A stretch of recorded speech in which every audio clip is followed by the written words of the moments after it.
Благодарам, подпредседателка. Значи, овој предлог на закон за изменување и дополнување на Законот за платежни услуги и платни системи го предлагаме по скратена постапка јас и колегите Стојановски, Бојковска, Панова и Петрушевски, согласно членот 83 став 2 од Деловникот.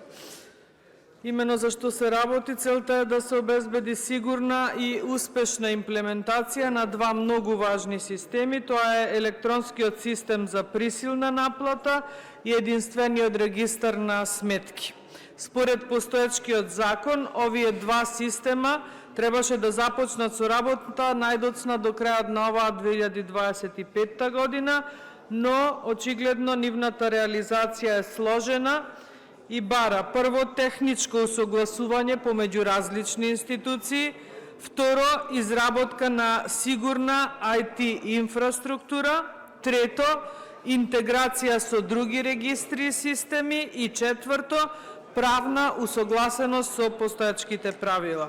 Затоа, за да не се доведе во прашање стабилноста и сигурноста на системите, предлагаме овие рокови да бидат одложени. Значи, со овој предлог на закон за измена и дополна на Законот за платежни услуги и платни сметки, предлагаме рокот за воспоставување на електронскиот систем за присилна наплата да се одложи од 1 ноември 2026 година или до 1 ноември 2026.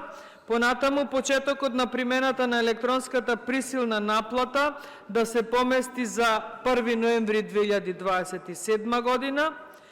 Рокот за воспоставување на единствениот регистар на сметки да се одложи до 1 декември 2026 година.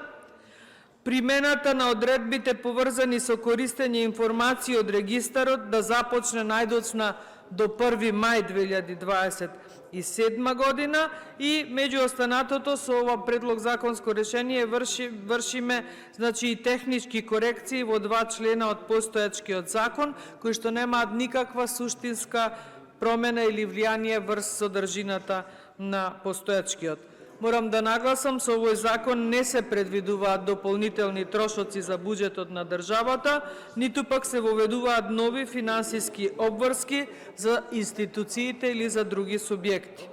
Со оваа измена ќе се обезбеди пореално темпо за имплементација на два клучни системи, како што кажав, системот за присилна наплата и регистарот на сметки.